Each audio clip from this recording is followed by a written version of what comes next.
जब हम बात करते हैं क्लेंजिंग की या डिटॉक्स की, तो हम बॉडी की करा के आते हैं, है ना। हम कहीं जाते हैं, 4-5 दिन, हफ्ता 10 दिन रहते हैं, हम कहते हैं डिटॉक्स कराया। किसका डिटॉक्स कराया? बॉडी का कराया। और वो कराने के बाद भी वापस आकर फिर हम उसको सस्टेन भी नहीं करते हैं, वापस आकर फिर वही खाना खाना शुरू कर देते हैं, कहते हैं अब अगले साल फिर जाएंगे, कहते हैं ना ऐसा।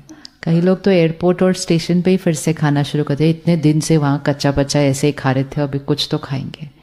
सो detox is not something that has to be done. Cleansing is a way of living. It is not गंदा करते जाए फिर उसको क्लेंस करते जाए, फिर करते जाए, फिर क्लेंस करते जाए। तो अगर क्लेंस करेंगे भी तो हमें बेनिफिट होगा, लेकिन जितना टाइम उसको ऑपोजिट कर रहे हैं उसका भी तो असर हो रहा है ना सारा दिन। सो स्पिरिचुअलिटी हमें ये नहीं सिखाती कि डिटॉक्स करना है, ये सिखाती है कि वैसे ही रहना है। We have to live that way. It is not something that has to be done once in a while. It has to be a way of living. Way of living हमारे गट का और mind का direct connection है connection, है connection. जब हम school में थे और एग्ज़ाम के एक दिन यहीं कुछ कुछ होता था, यहाँ नहीं होता है। कहाँ होता था? यहाँ ही होता था। अगर पब्लिक टॉक पहली बार देने जा रहे हैं, इंटरव्यू पहली बार दें, तो यहाँ ही कुछ तो होता है। तो जैसे यहाँ कुछ होगा वो यहाँ होगा, और जैसे यहाँ कुछ होगा तो भी यहाँ होगा, राइट? तो भी यहाँ होगा। तो दोनों का एक दूसरे से कनेक्शन है। लेकिन over a period of time, जब हम स्कूल में थे तो नॉर्मली सब माइंड ठीक चल रहा है, वो एग्ज़ाम के थोड़े दिन पहले स्ट्रेस्ड था, तो उसका इफ़ेक्ट हमें अपने गट पर पता चलता था। लेकिन अगर हम उस स्ट्रेस्ड स्टेट में नॉर्मल रहने लग जाएं, कोई चीज़ जब कभी कभी होती है, जैसे दिल्ली की हवा दूषित है, तो जो बाहर से आते हैं कहते ओ आप लोग कैसे रहते हो यहाँ पे। हमने कहा क्यों? वैसे तो कोई प्रॉब्लम नहीं है, क्योंकि हमें आदत पड़ गई है उसकी। लेकिन जो बाहर से आएगा वो कहेगा ओ नींद नहीं आ रही थी, खांसी हो रही थी।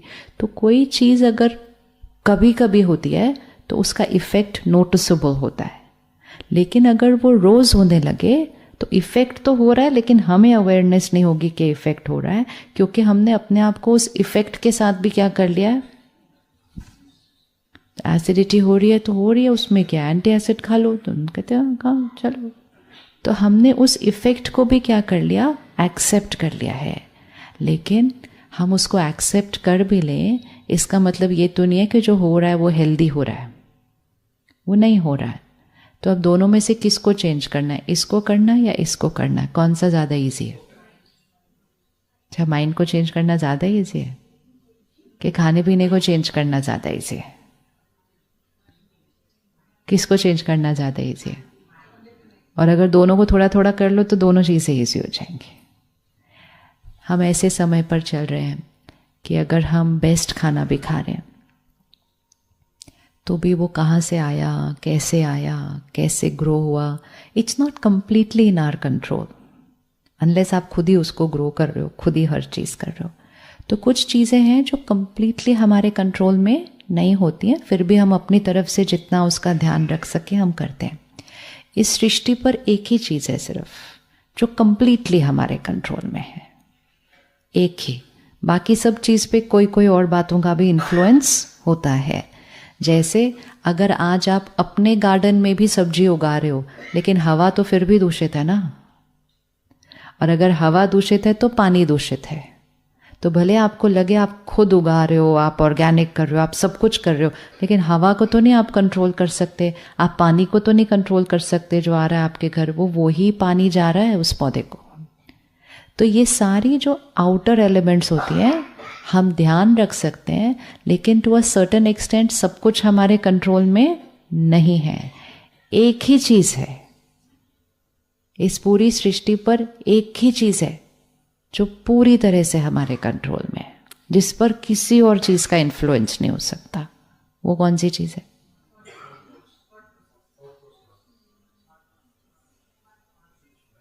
हाँ, जिस पे ना हवा का असर होता है, ना पानी का होता है, ना लोगों का होता है, ना सिचुएशंस का होता है, उसका कंट्रोल सिर्फ किसके पास है? यहाँ। लेकिन उसको ही हमने कह दिया कि ये हमारे कंट्रोल में नहीं है, तो वो चीज़ें वैसे ही कंट्रोल में नहीं थी, जो है उसको कह दिया वो हमारे कंट्रोल में नहीं है, तो ओवरऑल हमने कह दिया nothing is in my control now. और जब nothing is in my control हुआ तो फिर उसका इफेक्ट तो आना शुरू होगा ही। तो क्या हमारा मन, हमारा थॉट प्रोसेस हमारे कंट्रोल में है?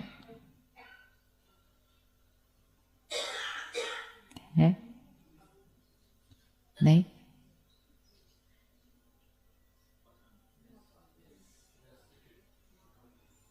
यहां जो चलता है, एक थॉट के बाद एक थॉट के बाद एक थॉट के बाद एक थॉट चल रही है ना कंटिन्यूसली, ये हमारी चॉइस से चल रही है या अपने आप चल रही है?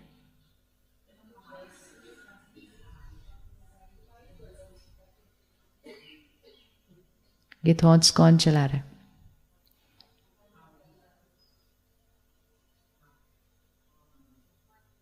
हमारा मन। हाँ, तो किसका मन? हमारा नहीं, मेरा मन।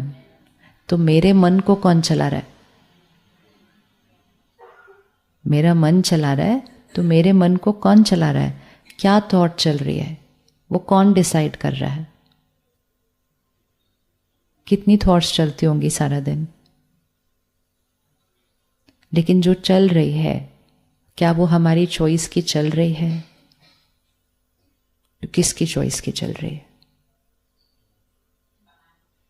एनवायरनमेंट की चॉइस से चल रही है। हाँ, यहाँ आने के बाद थॉट्स में थोड़ा कोई चेंज आया? आया? अच्छा, क्या चेंज आया? पॉजिटिव एनर्जी आ रही है। तो फिर पॉजिटिव एनर्जी आने से थॉट्स चेंज हो गई? काफी चेंज हुई। फिर यहां से वापस कब जाना है? कल जाना है। ओह, तो फिर वापस जाने के बाद फिर वहां कहेंगे वहां की एनर्जी आ गई, तो फिर थॉट्स चेंज हो गए। यहां हम इसलिए नहीं आते हैं, यहां हम इसलिए नहीं आते हैं कि हमें 1 दिन 2 दिन के लिए पॉजिटिव फील करना है। हम इसलिए नहीं आते हैं। हम यहाँ इसलिए आते हैं कि कुछ ऐसा सीख लें जिससे इसको हमेशा ही, इसकी पॉजिटिव एनर्जी बनाई किसने?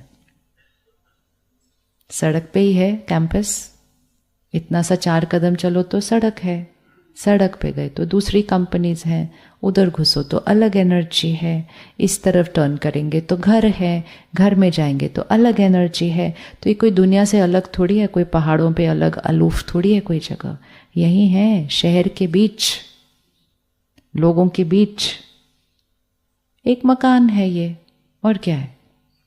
एक मकान है जिसमें लोग रहते हैं, वो भी मकान है, उसमें भी लोग रहते हैं। यहाँ भी काम होता है, सामने कंपनी में भी काम होता है। So what is creating the positive energy? There is nothing special that is creating the positive energy. तो एनवायरनमेंट ही तो किसने क्रिएट किया? एनवायरनमेंट कौन क्रिएट करता है? हम एक मंदिर में जाते हैं, वो भी शहर के बीचों बीच ही होता है ना। लेकिन जैसे ही हम मंदिर में घुसते हैं, एनर्जी अलग। शहर के बीचों बीच है, मार्केट के इधर, इधर भी रश है, इधर भी रश है, इधर भी ट्रैफिक है। जैसे ही मंदिर के अंदर गए, एनर्जी अलग।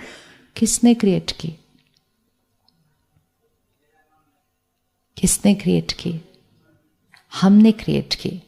कैसे क्रिएट की? कि जितनी देर हम उस मंदिर में हैं, उतनी देर हमारी थॉट प्रोसेस कैसे होने लगती है?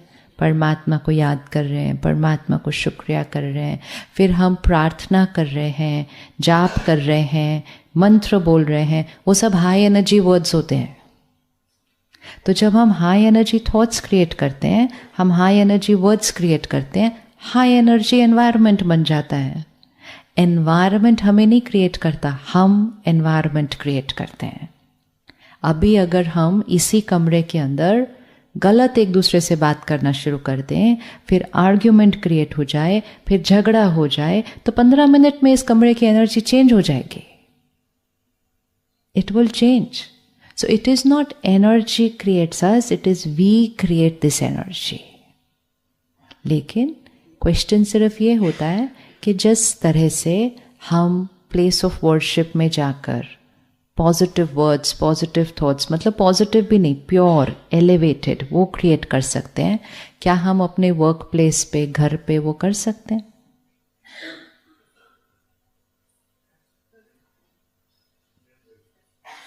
कर सकते हैं।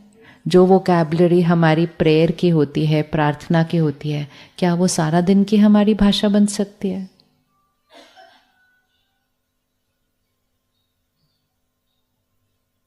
बन सकती है, नहीं बन सकती है?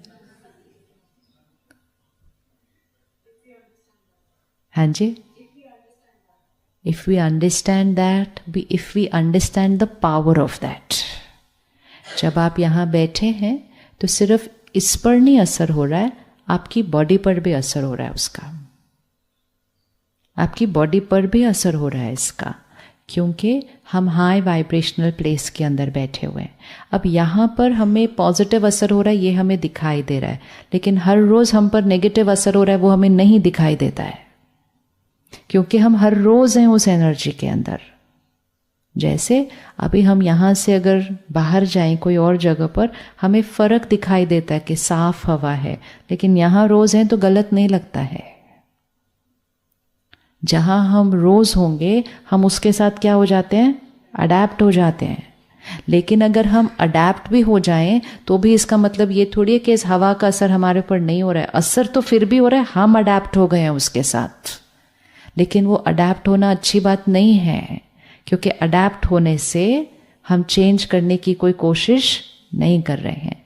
तो एक चीज़ पक्की करनी है, अगर यहाँ की पॉजिटिव एनर्जी मेरे माइंड और बॉडी पर असर कर रही है, इज़ अ प्रूफ कि वहाँ की ऑपोजिट एनर्जी भी मेरे माइंड और बॉडी पर असर कर रही होती है।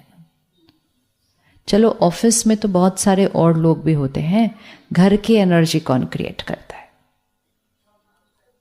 हमारे घर की एनर्जी कौन क्रिएट करता है? अगर हम हर रोज़ टोटल कितने घंटे होंगे हम घर पे रात को सोने के लिए? सुबह 1-2 घंटा, शाम को 1-2 घंटा। अगर उतने घंटे भी आपने हाई वाइब्रेशनल एनर्जी में आप रह लिए, आप बाकी के 8-10 घंटे बाहर बहुत आराम से हैंडल कर लेंगे। अगर आपकी रात की डीप स्लीप एक हाई एनर्जी स्पेस में हो गई, आप अगले दिन कोई भी क्राइसिस हैंडल कर सकते हैं। तो इम्पोर्टेंट ये नहीं है ओ पर ऑफिस में ऐसा है, पर दुनिया में ऐसा है, वो सब छोड़ दो। घर तो अपना है ना, घर तो अपना है, उस घर के अंदर वो कमरा तो अपना है। चलो घर भी बोलेंगे नहीं, पर वो लोग, चलो कमरा तो अपना है। अपनी स्पेस की रिस्पॉन्सिबिलिटी लेना शुरू करते हैं कि मुझे अपनी स्पेस कैसे बनानी है? High vibrational space. तो क्या हम अपने घर की एनर्जी को हाई वाइब्रेशनल स्पेस बना सकते हैं? बना सकते हैं। उसके लिए हमें क्या करना है? सिर्फ किसको चेंज करना है? थॉट्स एंड वोकैबुलरी, भाषा। पॉजिटिव थिंकिंग का मतलब ये नहीं होता है हाँ ये हो जाएगा, हाँ ये हम कर लेंगे। ये पॉजिटिव थिंकिंग नहीं है। सिर्फ पॉजिटिव थिंकिंग मतलब मेरी हर थॉट एक प्योर हाई वाइब्रेशनल थॉट होनी चाहिए। मेरी हर थॉट में जो हर वर्ड है, थॉट भी 3-4 वर्ड से बनेगी ना। सपोज मैं यहाँ आकर कहूँ ये कमरा बहुत अच्छा है, ये मेरी थॉट है। This room is beautiful is my thought, but this room is beautiful has 4 words, has 4 words in it. तो प्योर एलिवेटेड एनर्जी अर्थात मेरा हर वर्ड, उस हर वर्ड के अंदर एनर्जी कौन सी होनी चाहिए? इसीलिए जब हम कहते हैं Om Shanti, it's a high energy word. It is saying I am a peaceful soul. अब इसका असर हम पर काम आएगा, लेकिन जब हम सारा दिन बोलते हैं I am stressed, I am tired, I am irritated, I am busy, I am worried, उसका असर आ रहा है वो तो नहीं दिखता, नहीं दिखता। और फिर उसका असर सिर्फ यहाँ नहीं आ रहा, उसका असर बॉडी पर आ रहा है। इसीलिए फिर डॉक्टर्स क्या कहते हैं? Lifestyle disease. फिर जैसे ही वो लाइफस्टाइल कहते हैं, हम अपनी बॉडी की डाइट, एक्सरसाइज चेंज करते हैं, मन के लिए चेंज नहीं करते।